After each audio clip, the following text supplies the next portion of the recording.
Yes, we are. Well, let me clear that screen. Hey, everybody, it's David Berry, the Master of Building Dreams. I'm super excited today. We're doing our first weekly, yes, I said weekly live podcast. And Terry, I didn't know what to do, man. I got the Raiders on one side and the Golden Knights on the other side. I mean, let's face it, the Golden Knights were the Stanley Cup champions in Las Vegas. And I know we're going to talk a little bit about what Las Vegas holds in the future, but the Raiders, they're probably going to be in the Super Bowl this year, right? So again, this is our first weekly podcast. I am super excited, super pumped. I've got our host, our founder, Terry Gilliam. Good afternoon, sir. How are you? I'm doing great, David. The Raiders are going to be in the Super Bowl every year, David. Don't you know that? And today we have a good friend of mine and a special guest, the owner of Empire Mortgage. He's going to enlighten us a little bit about what's going on in the mortgage industry. There's a lot of misconceptions going on. Christopher, good afternoon. Thanks for joining us. Thanks for having me, David. I'm looking forward to it. Yeah, you bet. And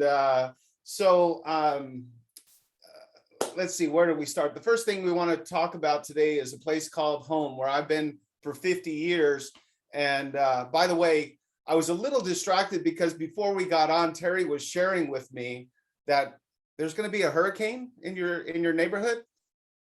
Oh, just a little extra gust of wind in Florida over the next couple of days, but that's okay. We know it's coming. The grocery stores sell out of water, and first of all, the wine sells out before the water sells out here. I don't know why that is, but yeah, there's everything sells out, but everybody's got a generator. Most of the times the power doesn't go out unless you're at ground zero for the hurricane hitting you. As long as you're not on the coast, you don't have to worry about storm surge. I'm at 100 feet. By the way, when I lived in the East Bay, my house was at 100 feet. Where I live here in Florida, it's one of the highest places in Florida. I'm at 100 feet. I don't have to worry about flooding. All the lakes are 30 feet below me. So yeah, it's just you've got more to prepare for. The only thing is you got to prepare in case your power goes out. And you don't know how long, if it does go out, you don't know how long it's going to go out. So you just got to prepare for that. And everybody does. And like I said, most people are just drinking wine throughout the hurricane. So they don't remember much about it anyway. So I guess a silly question would be, if you had to take the hurricanes in Florida or live in California, which would you choose? Well, I lived through the 89 earthquake. I was outside of Candlestick Park when the 89 earthquake hit. And now granted, this is 1989, no cell phones. So we had no phone communication because all of the what do they call them? Pay phones went out. No electricity. I had taken mass transit there, so all that stopped. Yeah. So that, the unexpected of that, I will take hurricanes any day. And I don't live on the coast. If I lived on the coast, that might be a different thing. Sure. I would just evacuate. Like I said, I don't have to worry about any kind of storm surge or flooding here. So I'll take hurricanes any old day over earthquakes, which we know at any point, half of California may fall into the ocean. And I don't want to be on that half that falls in the ocean. For sure. And just to be clear, I want everyone to know that me and Chris we both live in Vegas. We've called Las Vegas pretty much home. I was a kid. I was born in Fort Lauderdale, but I was born and raised here in Las Vegas. Chris is a lifelong resident. And this weekly podcast is a format where we're trying to share with all of the members. We have lots of tips and tools and different things that we can share with you when you're trying to make a decision to leave California. And that's really the main premise. We're going to be doing this every week. We're going to be featuring all different areas around the country. We're going to do a segment on Texas. We're going to be doing a segment on Florida. We'll be hitting all of the country over the next year. And we promise to do this every week. And we're going to be sharing a lot of information. But today we're talking all things about Vegas.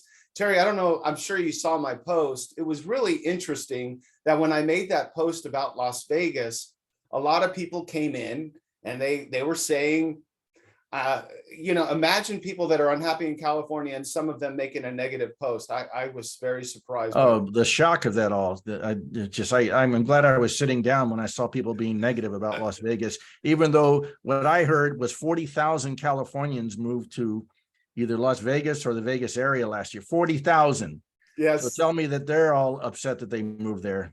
Well, the thing is we had 100,000 people move from out of state, and almost half of them were from California. Now, some of the posts that I get are, why would anyone choose Vegas? Vegas is a mini California. The biggest one we've been getting lately is there's not going to be any water.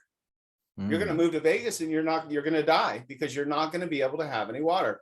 So I thought that was interesting. And here's a fun fact for you, Terry, and I know Chris can concur. We are the most in Las Vegas. We actually have the best team, and we do the best out of all the people that take water out of our lake, which is right here in Nevada, Lake Mead, the largest man-made lake in North America. We are the best at conserving water. As for California, they take the bulk of it, and they're not even in, they don't even have the lake in their state. So anyway, did you want to touch on that, Chris or Terry, about the I'm water? literally trying to stay away from that one. It really churns my skin. But yep, I mean, I think they said they saved several million gallons just from lawns and different stuff all over the state. So conservation's an easy thing for Las Vegas and Nevada in general. So do you think that we're going to run out of water, Chris? No, not at all, man. We can pump the water out of the stones. So and then Terry, another thing they said is desert living is not for me. The one that Chris and I get all the time, of course, is, oh my God, it's just too hot. Who would want to live in Vegas? It's so hot. July and August, me and Chris will sit here. We will tell you that it is blazing. It's super hot. But I would take 115-degree weather over -25 in Flint, Michigan, any day of the week. What do you think about the heat, Chris? I'm born and raised in Vegas. The heat really doesn't bother me at all. You have 2 months out of the year that my swimming pool gets some extra work. And, at the end of the day, solar is a huge thing in Las Vegas and Nevada, whereas in California, solar is a very difficult thing. So I can put my AC at 70 with my solar pumping out and not have to worry about a thing. And Terry, I'm going to let you take this last one away. This one, I'm getting a lot more of this, Terry, and I'm not sure what to do with it.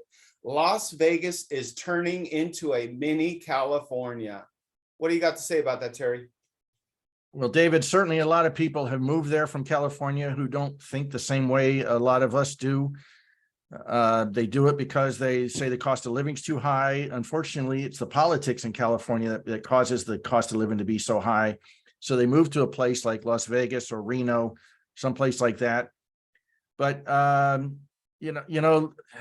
it's not California. There is no state income tax, so you're going to get a raise as soon as you move there. I don't know if you know this, but all of the money that Microsoft takes in revenue-wise goes through Nevada. I'm talking worldwide. It goes through Nevada because it's got such a friendly tax situation. So I think that it certainly is not going to be California. It's certainly a lot less liberal than California. And I've got friends, very, very conservative friends who moved to Las Vegas area, one in particular to Henderson, absolutely loves it. And neighbors are all from California. Most of them are think the same way he does. And just life is so much less expensive in Nevada. And let's face it, 40,000 people just in 1 year can't be all wrong. And I think people would be surprised. And same thing for Reno. When I go to Reno, I'm pleasantly surprised at what you can still get for your money up there compared to California. But I agree, Las Vegas. And David, let's face it, most people, when they think of Las Vegas, they think of the Strip.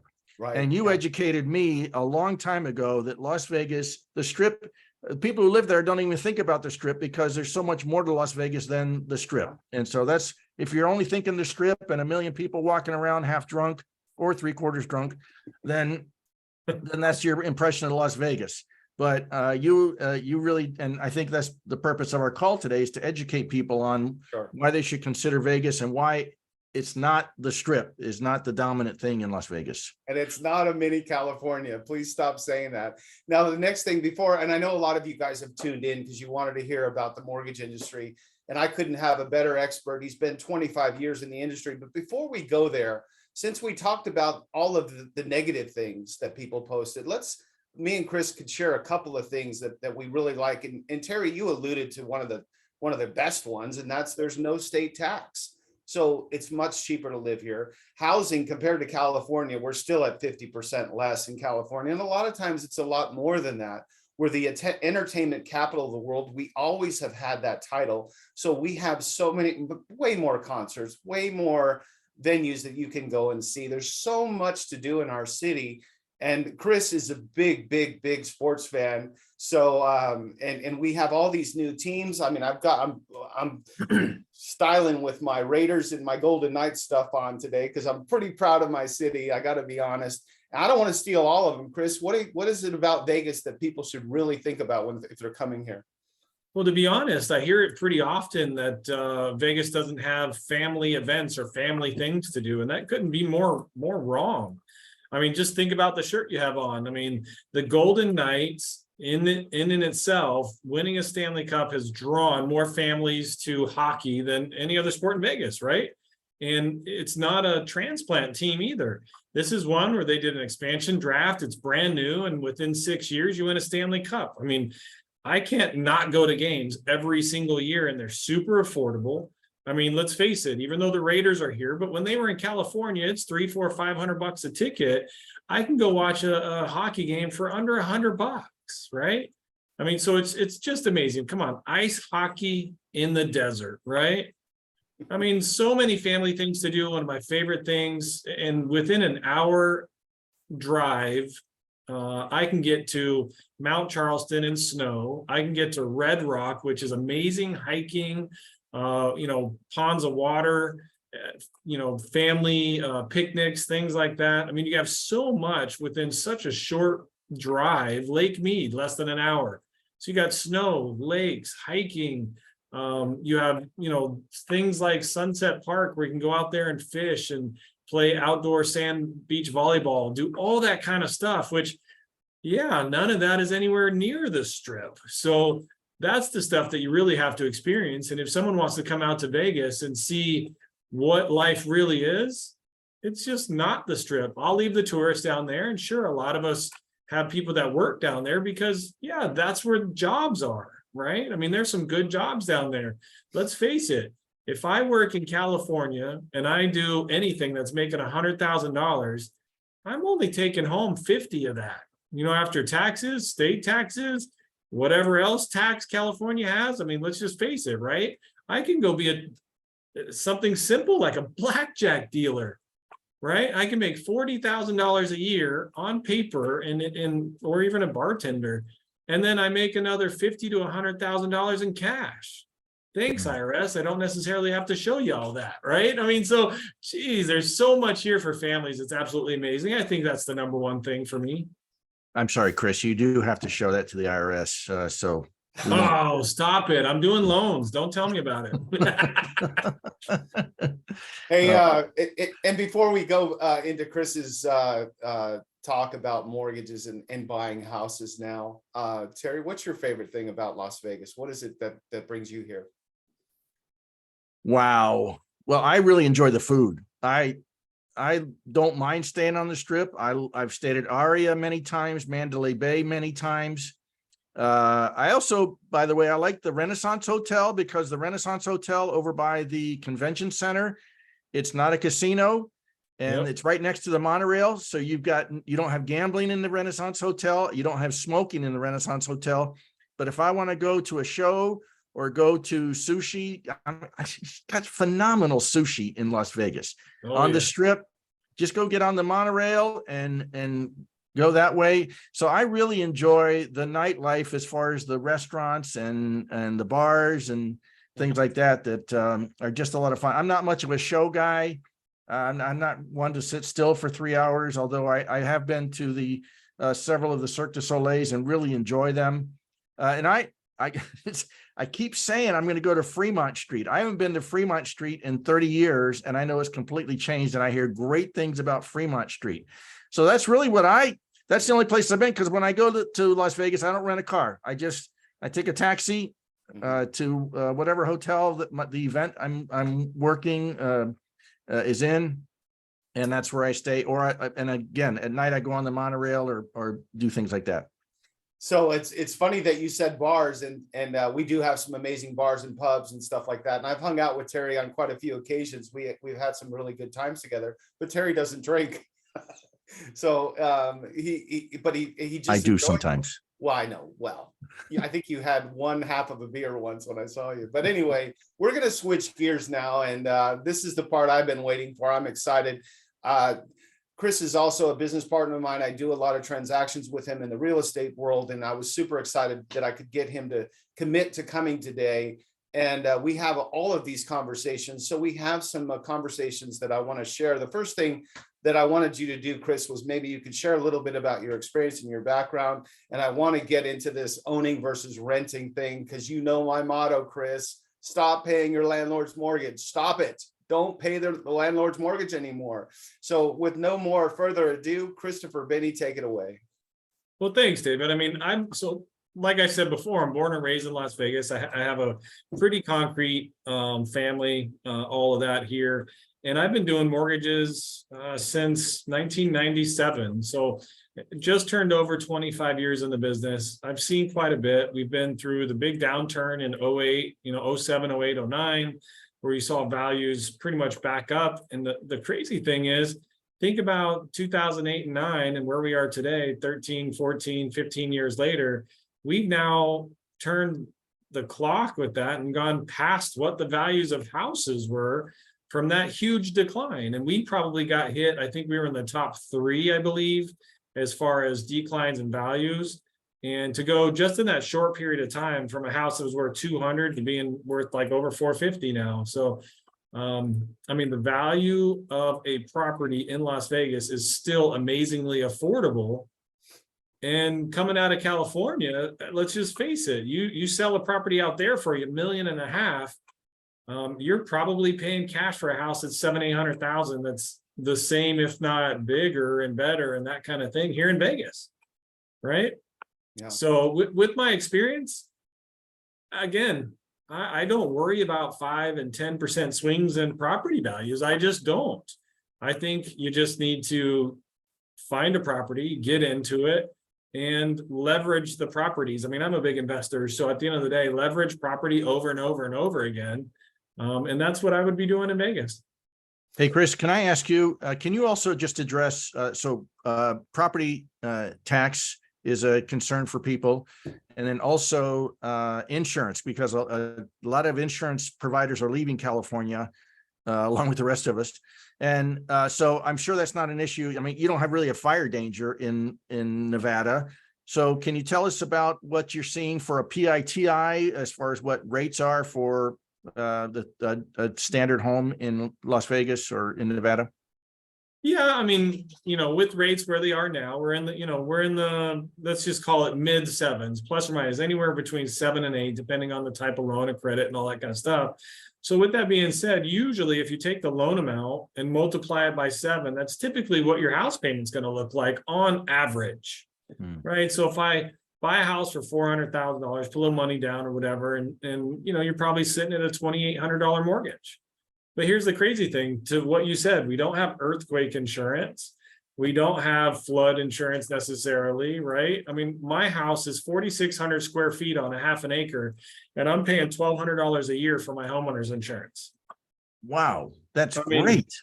Not only that, but my house is built in 2019, and my property taxes are less than $6,000. Find that property in California, and let's really talk about value, right? Yeah. Yeah, that's a $1.5 million, $2 million house in California, which means that you're going to pay $24,000 minimum a year, $24,000 a year in property taxes for that same house. So you said your property taxes are $6,000? $6,000. Wow, that's and amazing. That's a half an acre, 4,600 feet. Yeah. Yeah, so you get a lot more for your money, and not just to mention, and as you said, a lot of people could pay cash for that. And then they've got minimal as far as $100 a month for insurance, maybe 150 if they really want to get some coverage, and then 500 a month. So, and what's really fun about it, coming from California, you bought your house 20, 30 years ago, you owe $300,000-400,000 on it. You sell it for $1.5 million. People are coming here with $1 million in cash. And I have this conversation over and over with people from California, people from Florida, even coming here. Let your money grow, right? Come in, maybe put, you're buying that $800,000 house, maybe only put half down instead of paying cash. And then let's really think about the leverage, right? Let's go buy 3 more properties. And this is what David will start smiling about, right? Let's go buy 3 more houses at 400,000, put, half down on each one and cash flow them, knowing that at some point in time, not in the very near future, we should be able to refinance a lot of those properties into lower rates and increase our cash flow. And, hey, now you own 4 properties for that same $1 million in cash instead of 1. And the cash flow in the other 3 are pretty much paying for your own personal residence. I don't know about you, but that sounds like pretty smart money management. It does. So David, how's the availability of houses in Las Vegas right now? Are you having any kind of shortages where people can't get the houses they want? Well, the thing that's interesting, I just closed on a house. I didn't close, I'm sorry, I just put one in escrow this morning. And I'm finding that sellers are really coming in and being a little more aggressive. Last year, Chris and I had to deal with 40, 50, 60 offers on one house. But the inventory, I'll be honest, it is a little bit light. But the buyer, there's not a lot of buyers out there. So right now is a really good time to buy. We feel like the inventory is going to open up a little bit more, but inventory is low, to answer your question. But the great thing is that sellers are giving incentives. The one that I did prior to that, we actually had them contribute $10,000 to do a 2-to-1 buy down so that my client was able to get their interest rate lowered by 2 points. So for this year, I think they were at 4.5. The second year they were at 5.5. And the third year they went to 6.5 with that intent, like Chris had touched on, that they were going to actually be able to refinance. So does that answer your question, Terry? It does. It does. And I like the idea that you're actually getting inventory now. You have inventory, and this is August of 23, by the way, just so people who watch this down the road may know what time frame we're talking about here. So Chris, for you, how different, obviously a year and a half ago, we were at 3%. Now we're at 7%. How has that affected your business and affected the market in Las Vegas? Well, I mean, it affects it because obviously the business in general gets slower, right? Mhm. But the really nice part about that, and you got to decide what's nice about doing less business, right? Yeah. That's the type of people I'm doing business with now really understand it, right? Hey, I'm getting into a home knowing that values are going to increase 10% over year. They are coming into it buying multiple properties a lot of times. So, and even the people like David, we talked about this, last night over the weekend and stuff. I'm going to come to Vegas. I'm going to rent for a year or two, see what's going on in the marketplace. Well, you have to realize we can do 100% financing. You don't have to be a first-time home buyer. You can actually come into this thing with, say, less than 10 grand, buy a house instead of rent, cash out on a couple years worth of increased in values, and then put yourself in a really good position to either keep that property as a rental and then put some money down on the house that you decided on is going to be your long-term pick, or not sell it and have some equity out of that house. It's in a situation right now that no money down, maybe the seller picks up some closing costs and you don't have to rent and you can buy a house. It's a pretty nice spot. Well, okay. So I was a mortgage guy in 06, 07, 08. I know what happened. So how is it different this time? Because we were doing 100% financing up to $1 million in 06. What's different this time to keep the same thing from happening that happened before? Because I'm sure that's on people's minds. Well, sure, but we're not having a financial crisis this time around, right? It's not a money issue. If it was a money issue, people wouldn't be paying cash still. So the 100% financing comes into play because maybe Vegas is a pit stop, maybe it's not, right? But a lot of people want to come here and explore all the benefits we all just talked about. I mean, geez, if you give me a 15% raise on my $100,000, I can afford a higher payment, right? So give me that 15 grand, that's an extra $1,200 a month. And, I can afford to take a little bit higher rate, not put any money down and rent for, instead of rent. Just, it makes a lot of sense as far as property values aren't going to tank anymore. It's not a money issue. It's really just, hey, people in today's market, at least in Vegas, they just have a lot of things. Student loan debt, they haven't had to pay it for the last 18 months, right? Guess what? I think it's January. Everybody's got to start paying their student loan debt again. You have a lot of forbearances that banks are just giving out. Well, those 12 to 18 month forbearances start to come up in December. So going forward, all of a sudden, the people that are spending their mortgage payment, their student loan payments, they're going to have to buckle down a little bit now and potentially put their house on the market. So you're again, with not that many buyers out there because of rates, inventory staying fairly low, the buyers are much more serious. Yeah. And David, I know that you know Las Vegas, as you said, very well. You've been there for almost 50 years or so. Can you talk about the different neighborhoods? And I don't mean all of them, but I know you can be in a gated golf course community. You can be in, you've got access to water parks and things like that. Can you just kind of touch upon that? What people who are coming from a place where water is short to a place like Las Vegas and not many people live in golf course communities in California. Can you just kind of touch upon that and what price ranges you're seeing in those areas? Sure. That's a great question. And it's so funny because everybody that comes to Vegas, I have so many phone calls every week that I just talk to clients. They say Summerlin first, and then they say Henderson second. And Summerlin, you're going to pay, 10, 15, 20% more to be in Summerlin than Henderson. And there are some other very comparable communities. We have the Southwest, which is really nice. But I think that Summerlin and Henderson have been around, and Green Valley, they've been around for so long that a lot of people just really don't realize the other neighborhoods. When you talk about grass, they keep taking more and more grass out. And we alluded to that earlier. Chris had mentioned how our conservative efforts that we're making with water is crazy. I mean, I would see parks where they just put artificial turf in. They're taking out grass. They're doing desert landscaping. So we're really ahead of the game when it comes to that. But I rather than go through 20 different neighborhoods, what I'd rather say is when you think of Vegas, automatically it's Henderson, Green Valley, or Henderson and Summerlin, excuse me. Start understanding that there's a lot of other communities and you can get a lot more bang for the buck in some of these other communities that are as nice or better. You don't have to be in Summerlin. You really have to, the property taxes are higher there. Cost of living is higher in Summerlin than other parts of the city.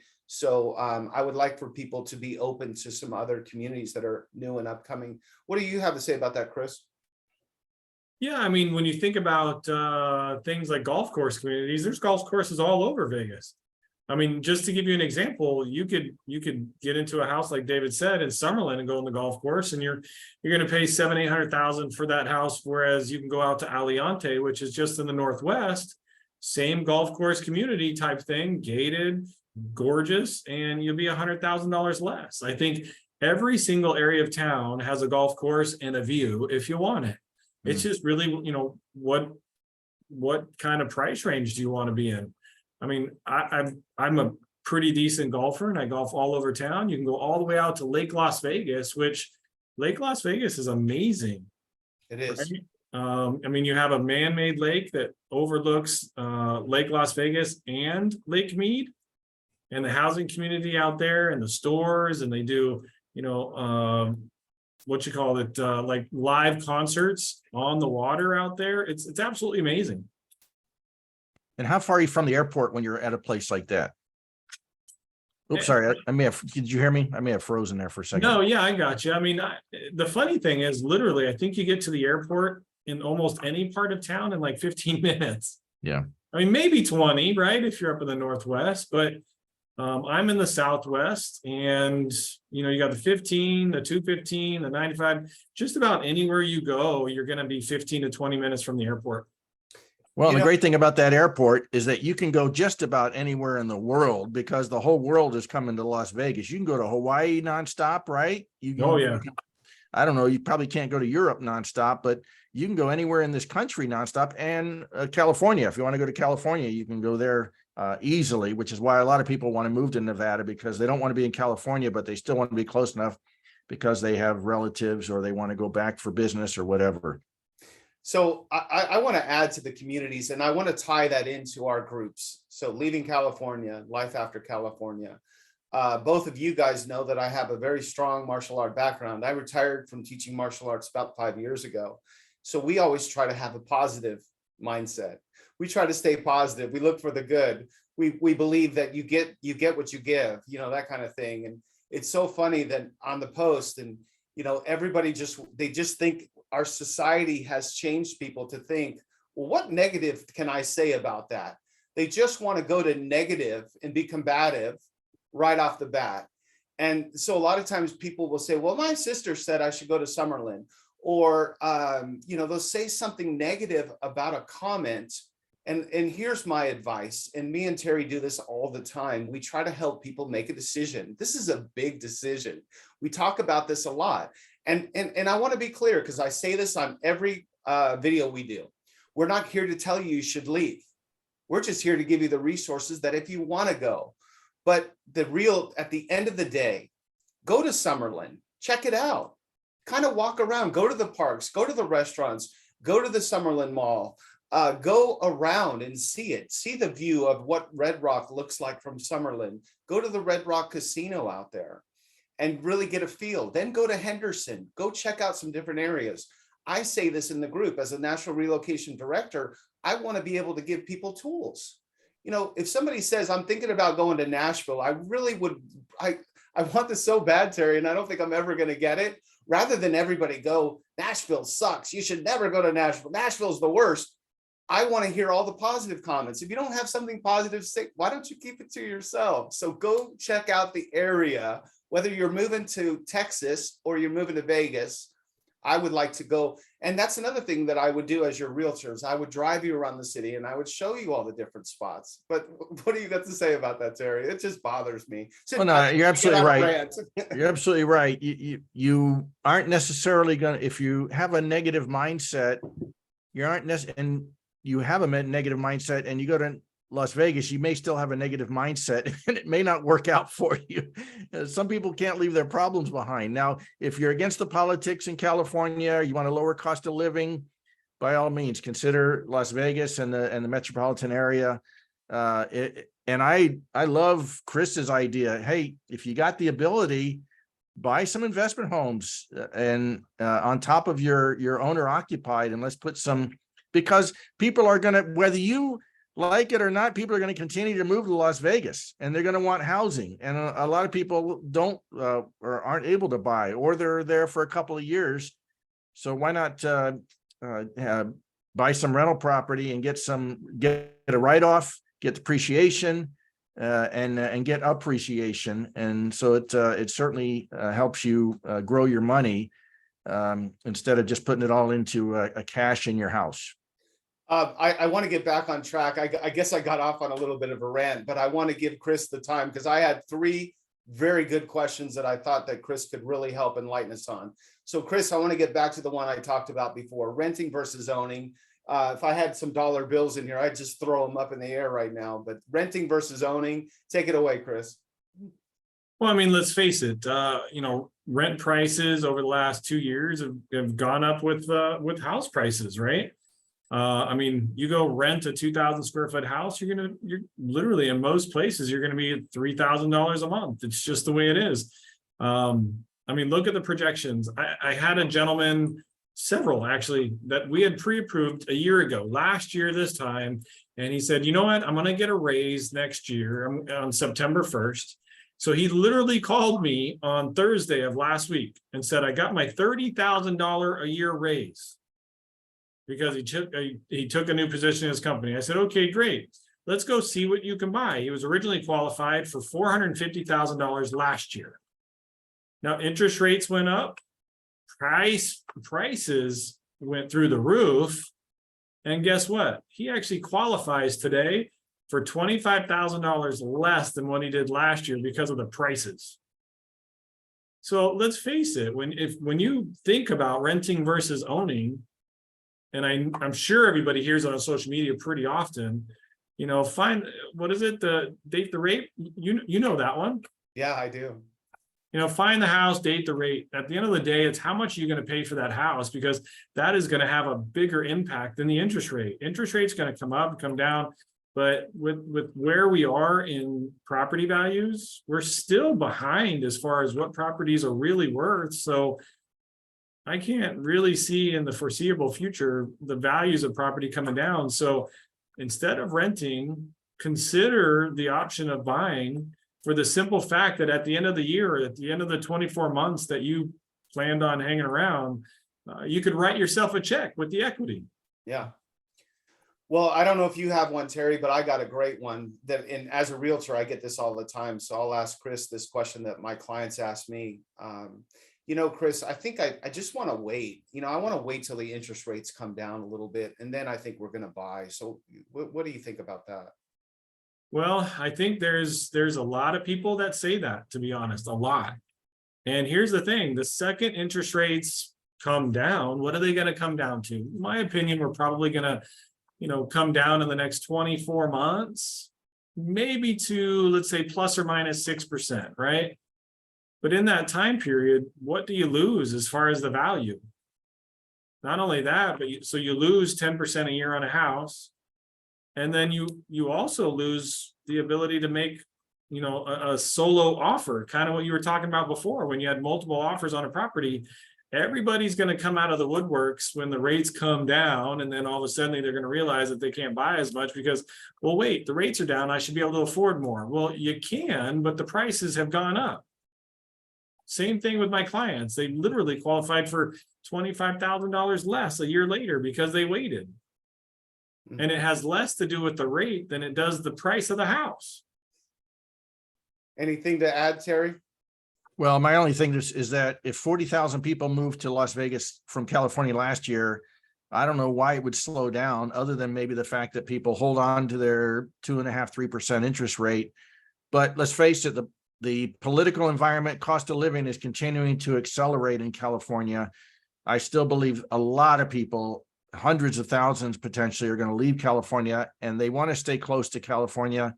They're going to move to Las Vegas. And, I just think it makes a lot of sense to buy now. And as you said, you're dating your rate so that as the rates drop, you can just refinance and go from there. By the way, Chris, I assume you offer the full arsenal, FHA, 5/1s, 3/1s, 7/1s, all that stuff. Yeah, we offer pretty much every product out there. I mean, 30-year fixed, jumbos, FHA, VA, conventional. There's even some fun investment properties where, you can even buy a house with an appraisal only and your credit.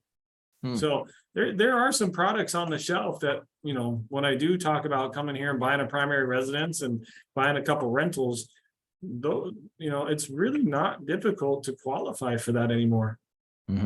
Great. Terry, you stole my second question, and I just had one more, Chris, and I think we've kind of alluded to it, but I'm going to just be very direct with this question. Why is now a good time to buy as opposed to waiting for house prices to come down or for interest rates to come down? Why should somebody seriously consider buying right now? Well, we've really touched on that several times. I mean, on average, you're going to see 8 to 10% appreciation and just the cost of a home, right? Even if you saw a 5% appreciation, that's going to be on a $400,000 house. That's going to be $20,000 to $25,000 per year that you're missing out on in price. That's 5%. That's legitimately a national average over time, right? Sorry, but Vegas is the exception. You got 40,000 people that moved here from California last year, and I want to say that's probably the slowest year in the past 5 years.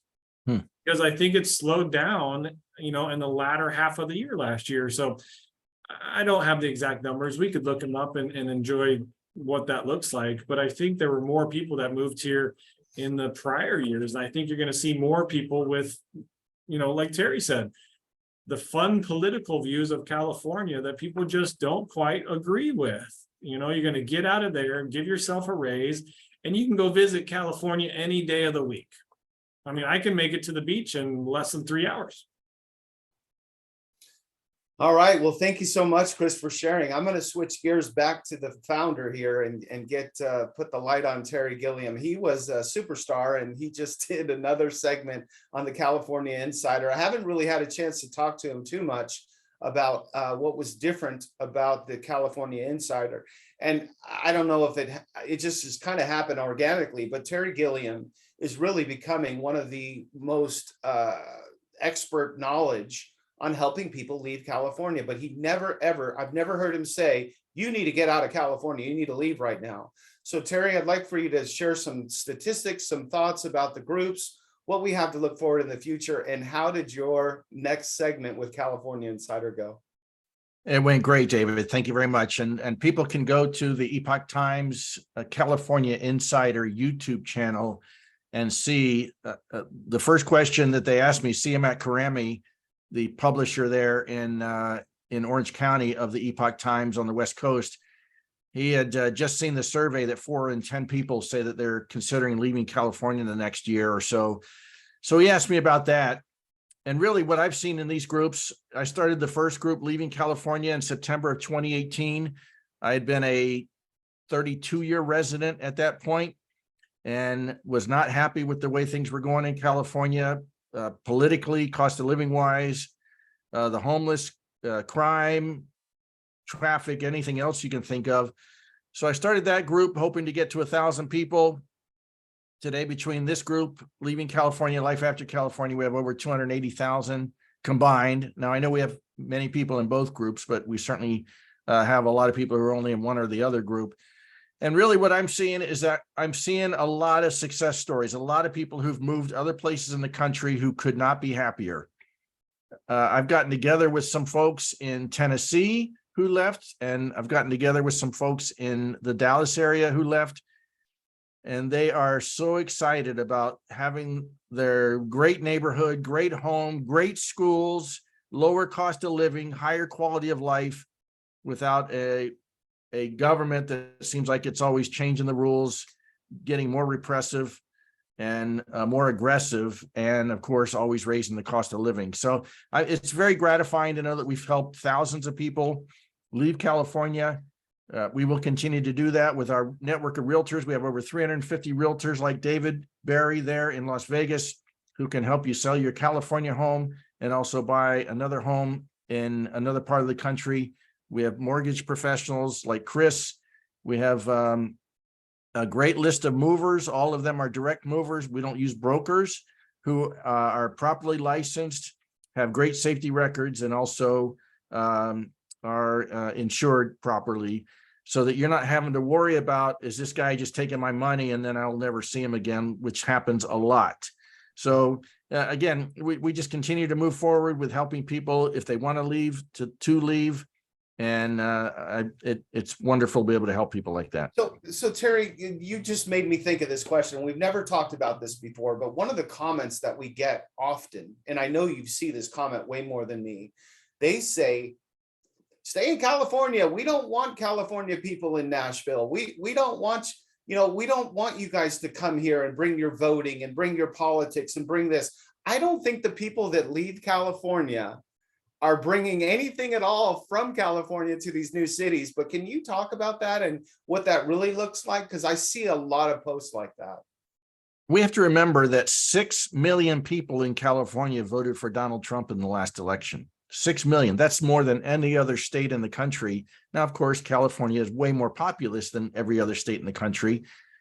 But that's 6 million people who did not want to continue down the path that we've gone down since this current president has taken over. So I believe that most people in our groups run on the conservative side. They're not happy because of the direction the state is going. Are there people in our groups who are as left of center as they can be, and they just leave because they can't afford to live there anymore, not understanding that it's what they voted for that caused everything to be the way it is? And they're saying, well, I'm just going to move somewhere else and vote the same way. I understand that, but I'm not experiencing that. Like I said, I've gone to some of these events where we've had people who've left just as conservative and pro-America, pro-freedom as any place I've seen in the South. And living here in Central Florida, all of my neighbors are conservative. All of the people in my church are conservative. They don't want that stuff brought anywhere else. So I would absolutely say, if you can't afford the cost of living in California and you're liberal, then look in the mirror and try and figure out that you may be part of the problem. So I hear what you're saying, David. And I think a lot of people who are leaving because they want freedom. In fact, as the saying goes, I left California and moved to America. I think that's a great way of putting it. That's cool. The other thing that it's funny, and I don't know if everybody knows this in the audience, but think about this. Terry made these groups and he was hoping for 200 people when he originally made the group. And then he was like, well, it'd be crazy if I got to 1,000. And Terry, you're almost at 300,000 members, and that's such a big milestone for you. Can you share and talk a little bit about the future of these groups, and maybe just share a little bit more about what we're really trying to accomplish and why these groups are even here in the first place? Sure. It's really the challenge that we have if you're living in California is you're leaving a place you love. It's beautiful. The weather's spectacular, probably some of the best weather on the planet. And you're having to go somewhere else and not have that. As you said, David, July and August in Las Vegas, July and August in Florida is very hot and very humid, not to mention that every once in a while we get a hurricane coming through here. But that's fine. But so there's an adjustment when you leave. There are more bugs here, although I will say I grew up in Florida before pest control was really something, before mosquitoes used to pick you up and take you back to their nest and eat you alive. I will also say that I didn't have air conditioning in my schools until I got to the 10th grade in Florida, and it was hot. I'll bet, yeah. So, but life is so much better now. You can go air conditioner, car, house, stores, schools. The other thing to consider, just like Chris was talking about, hey, if it's too hot in the summertime, maybe you want to go do a mortgage or buy a house somewhere else.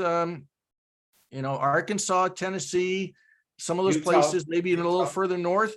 Yeah. You can live in two places and be a snowbird or something like that. But I mean, Las Vegas is an amazing place to be in the wintertime. So anyway, we're here to offer more services. We've got some folks that are helping us add services to the groups so that we can help people figure out not just the fact that they want to leave, but also where they should maybe end up. And that's something we're working on right now. All right. Well, I'm going to shift gears back to Las Vegas, my favorite place in the world. I really love the city, and Chris and I would like to share some things that are, I'm sure that I don't know how much people have heard across the country about the things that are coming to Las Vegas, but one big thing is in November, we have the Formula One Raceway. And if you haven't heard yet, they're changing the whole Las Vegas Boulevard, and we're going to have race cars on there. I just drove by it last night. There's so many grandstands. It's insane. Chris probably knows more about Formula One than I do, but Chris, what have you heard about the Formula One? It's just insane. Well, what I can tell you about Formula One, I'm not a huge fan, but I'm a huge fan of our economy. And what Formula One is bringing in the short period of time that they're here is like multi-millions of dollars to the economy. I mean, you're getting packages for hotels for, $200,000 for Formula One packages.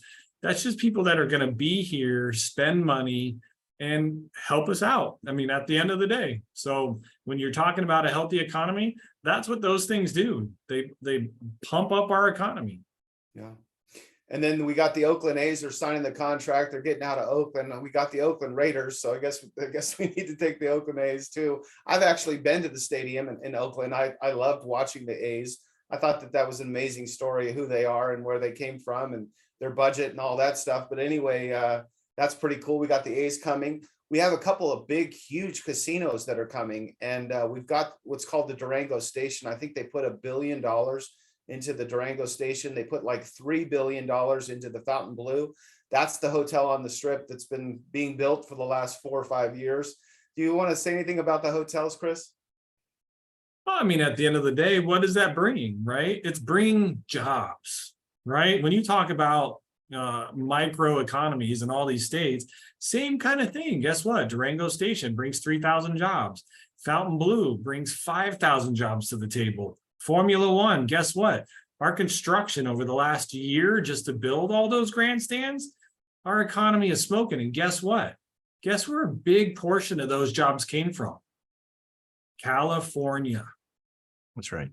You know, a lot of those people and unions in California bid on the jobs in Vegas. I wonder why that is, right?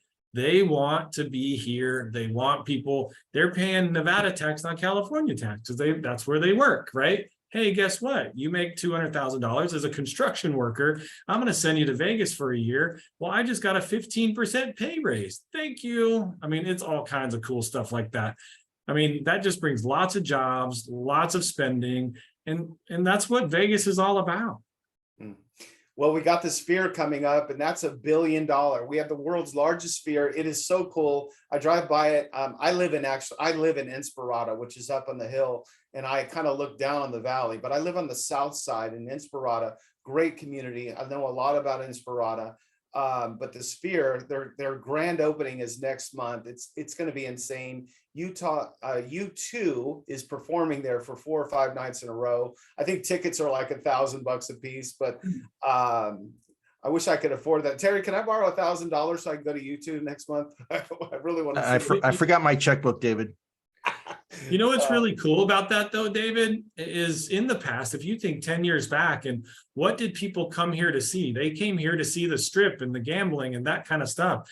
Now, if you think about it, we have Allegiant, we have T-Mobile, we have the Sphere, we have the A's, we have all of these things. People are now coming to Vegas to actually see concerts and venues and things like that. And again, they're coming here with their families to see it, right? And they're not spending all their time on the Strip. That's even better. And you know what else we got, Terry? I'm sure you probably heard. I know Terry probably knows this. We have Disney's coming. We have Universal Studios is coming. They're putting in $750 million. And we're going to be, so California is basically losing everything. And eventually we may be the hub for Disney. We may be the hub for Universal Studios. So did you hear about that, Terry? I did not. That's news to me. And anything you want to add? I mean, you could say it a million times, Chris. I know you'd probably say the same things. All these jobs, all this revenue coming in. What is that going to do for our state? What is that going to do for our people? We're super excited. I hate to, talk negative about the people that were saying bad things. And look, we agree.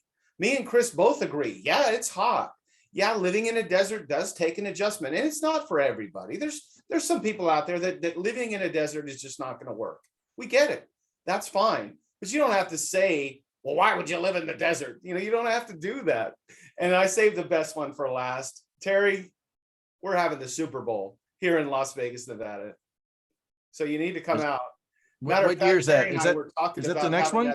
Go ahead. Is that the next one? Yeah. 2024. Wow. And Terry and I were talking about having a big event for leading California members and our vendors. And we're talking about possibly bringing people in. And again, I had some negative comments like, why would we go to Vegas? Well, you don't have to come to Vegas. We're going to record it anyway. But if you want to come to Vegas and you want us to have our vendors share how we can save you time and money and how we can help you get out of California efficiently, effectively, and cost effective, then come. You don't have to come. But anyway, I saved the best for last. Can you believe that, Terry? We're having a Super Bowl in Las Vegas. That's awesome. No better place, I'm sure. I've been to Mandalay Bay, which goes underground to Allegiant Stadium, and I'm sure that's going to be one heck of an event. Yeah, it's crazy too, David. You know what they don't talk about often? A lot of people don't talk about it often, but now that Vegas is getting all these pro teams, think about all the cities that have professional sports and how much the professional sports pours back into the community.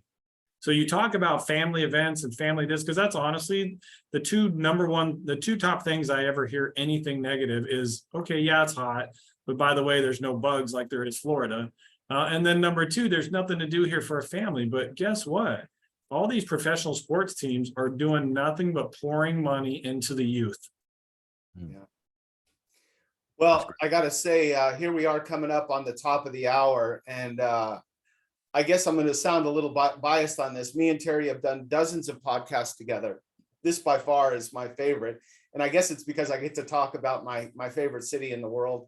And so we're gonna go ahead and start wrapping up, and I would like to open the mic up to Chris, and if you have any parting words or any last thoughts about mortgage or anything at all that's on your mind, Chris, please share. But the only last thoughts I would think about is something that you alluded to, very short. Know your surroundings. Come out and get a legitimate tour of Vegas and understand what's coming here and what's going to happen. You know, mortgage rates, property values, that stuff happens nationwide.